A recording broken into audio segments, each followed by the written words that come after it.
Hello everyone and welcome back to another video. If you haven't already, be sure to like, comment, subscribe, and hit the little bell notification if you want to be notified for when I make new content. I normally do gameplay and storytime videos on this channel, and in today's video I'm going to be making a giant train station. Which, if you've been here for long, you realize that this is a reoccurring theme on my island where I just keep making different train stations. I think in the future I'm just going to start like making little like bus stops and stuff like that, and like throwing little trains everywhere just to make it look like a little city kind of, because I just like making train stations. And it's the only thing that I'm remotely good at that doesn't look like absolute trash after I'm done making it. So I'm gonna keep going with the theme, just making a whole bunch of little train related things. And I know that I mentioned in my last video that I was gonna be graduating last week, and I did, but it was like, in that video, like I was pretty much saying like it's gonna be an online graduation. It's probably just gonna be a sad video of like someone saying my name poorly and just reading off a list of all the people who are graduating or receiving awards. That, oh my gosh, that would have been way better than what actually happened. So my online graduation was literally a link in an email that I clicked on, and it was just a picture of my university with some confetti falling down and my name. It was like, congratulations. And then if you scroll down a bit, you could download like the convocation programs, the list of everyone who was graduating and getting awards. And then you would watch YouTube videos of the keynote speakers. Like, okay, first of all, I don't know if any of you have been to like a full-on convocation with a stupid amount of people graduating, but like literally the last thing you want to do is listen to the speakers. Nobody wants that. They literally gave you everything. Like in this online graduation, they literally gave you everything that you don't look forward to in a graduation. And they were like, here you go, folks. Like, bro. And then you could throw virtual confetti. It was like, congratulations, class of 2021. And I'm like, no. So I click it because I'm trying to get the fullest out of this email link. And a little bit of virtual confetti kind of pops up on the screen, and then there was another option that was like, I would like more confetti, please. Like, bro, one click was enough. Ain't nothing gonna bring my spirits up from realizing how sad this virtual graduation is. Like, I spent so much on tuition, and like you couldn't even hire someone to just stand there at a podium and read people's names. Like, oh my gosh, like literally just the bare minimum. You could have done like there was the bare minimum, and these people did less than that. Like, it was so sad. And now I have to wait for my degree and some little trinkets to come in the mail. So hopefully the little trinkets that they send me have some quality to them. I'll update you on that. It better not be the saddest little gift bag of all time, because oh my god, like literally it can't get any sadder. But you know what, I said that last time and it did get sadder. So oh god, we'll see in a few days what my university has so graciously gifted upon me. And just like a side note though, so you know how I mentioned like no one wants to listen to the speakers at convocations or graduations or what have you? Like I remember when I graduated from my bachelor's of public health. Literally it was like less than a 2-hour ceremony altogether, because in the applied health sciences department there's not a whole lot of people that graduate from it. But literally half of the convocation was just the speakers. And let me tell you, the people that they had doing these speeches were so full of themselves. And like I said, I got a bachelor's degree in public health. And I distinctly remember one guy going off for about 20 minutes talking about sanitation and doo-doo, literal doo-doo on my graduation day, and talking about how water closets were quite possibly one of the greatest like inventions in public health. Like, bro, like, no, stop. And then he goes on to talk about his own achievements. That's literally what these guest speakers do. just talk about their own achievements, and they're like, yeah, and by the way, good luck in the future, guys. I'm fairly successful. Have a great evening. And I will never forget the deafening silence after every single, like, I think he was trying to make, like, jokes during his doo-doo speech, but, like, literally everyone in the gym was just so quiet. Like, he would just make a comment about doo-doo and cholera, and then everyone would be like, oh, okay. Oh, that's what we're talking about now? Oh, okay. Like, read the room, hun. Like, nobody came for a 20-minute speech on doo-doos. And that's why I didn't even bother watching the speaker videos that they gave me in that email. But back to the video. Here is the creator code for the person who makes all these really cool, like those safety tiles that go right before the train station. So if you want, you guys can pause that part of the video and use that code if you want to use the exact one that I was using, or if you want to use other ones from that creator. And I'll probably go back and put this on my other train stations, because this is what I initially wanted to use with all my other train stations, but I could not for the life of me find the pattern code for like these little yellow safety strip things, because first of all, I have no idea what to punch into Google in order for remotely, like, a general concept of what I'm talking about to pop up in the search results. Like, what do you call this? What do you call those yellow things? Because I sure as hell don't know what they're called. It took me forever to try and finally find a code. And now that I have it, I'm going to be putting it on everything.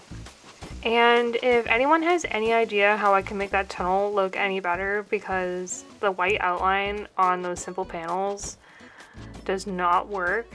And I know you can use one simple panel and then just put a stone arch on top of it to make it look like a tunnel, but you can't really do that when you have like 3 of them.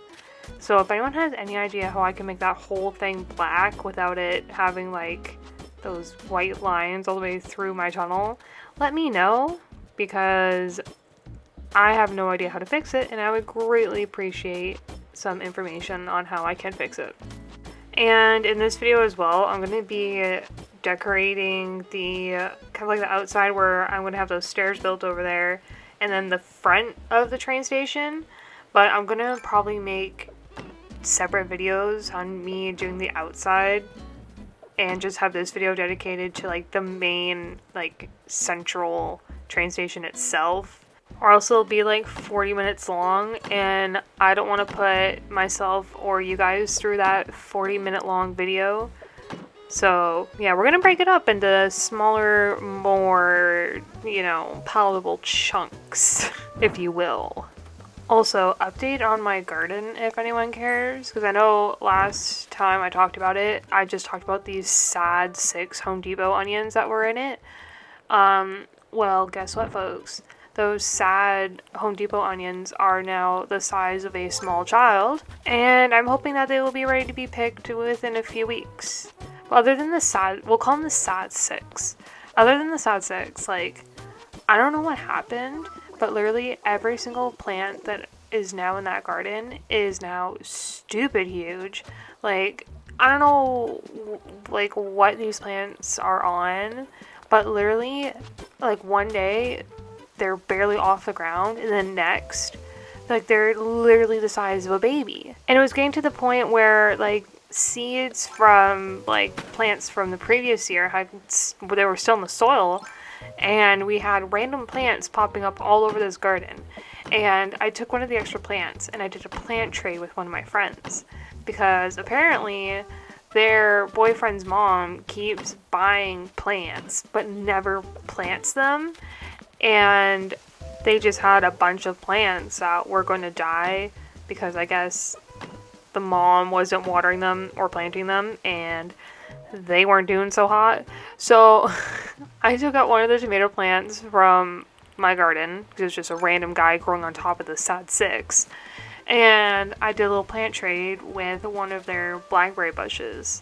And it's so funny because, like, they told me that the mom was not taking care of these plants. But it was so funny because as soon as I took this thing out of, like, the plastic container that it came in, it was so dry. Like, it was like coming out of the stupid pot. It was hilarious. But I think I'm going to be able to bring it back to life because it was looking a little crisp and it was drier than a desert. But I think I'm going to be able to bring it back. So then that'll mean I'll have 2 raspberry bushes and now 1 blackberry bush. But I felt so bad because the tomato plant that I had transplanted into this little like bucket thing, when we took it out and put it into this little like plastic container that the blackberries came in, it was doing fine. It was doing hunky-dory. And I sent a picture to my friend saying, here it is, let's do the tray, blah, blah, blah. They came over to go pick it up. And I kid you not, the like hour that I had left that thing outside, it like went into shock and was getting slapped around by the wind. Like it was like an overcooked noodle in the pot when it was doing fine like an hour ago. So I'm handing over this sad ass plant held up by like wooden skewers to my friend, like, bro, you better get this thing in the dirt. It didn't always look like this. I sent you a picture of what it looked like when it first came out of the ground. I don't know what happened. All the best, my friend. And thank you for the blackberry bush. And speaking of gardens, I decided to play a game that I hadn't played since like 2006. And it's...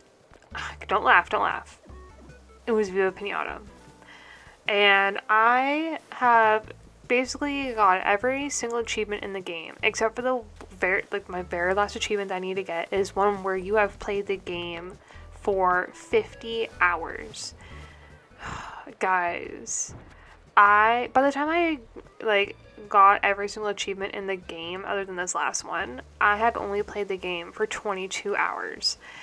And essentially, like, what you do in this game is that you have, like, a garden and you attract different pinatas and they become, like, residents, and then, like, different, like, characters come in and try to, like, damage your garden or kill the pinatas and make them sick and all this stuff. But, bro, it's getting to the point where I don't even care about the garden anymore. I am just letting it run.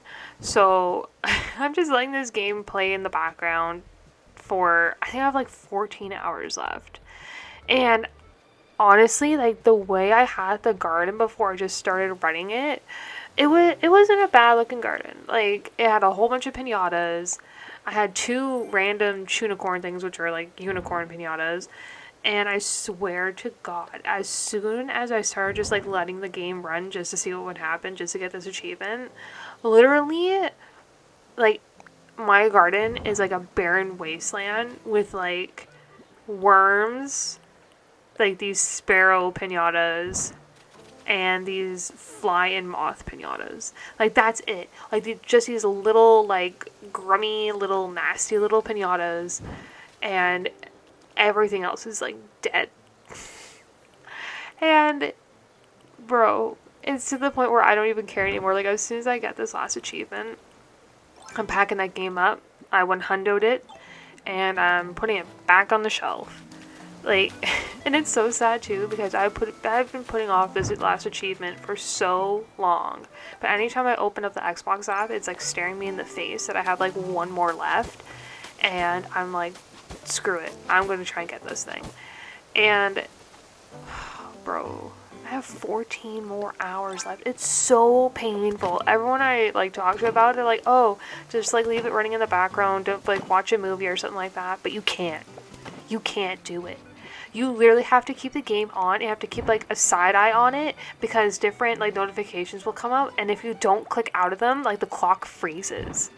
And it's so annoying. So I literally have to keep it on and then keep like looking up at the screen every so often to click out of these notifications so the clock will just keep going. And I slowly tick away closer and closer to this achievement. It's so painful, but I just have to get it done. Like, I need it done and out of the way because it's bothering me so much. And whenever I start like a new game, in the back of my mind, I'm like, you haven't finished that Viva Pinata game yet. You should probably get that done and out of the way before you start anything new. And like literally, I got a new external hard drive from my Xbox, and I've downloaded like a whole bunch of games on it.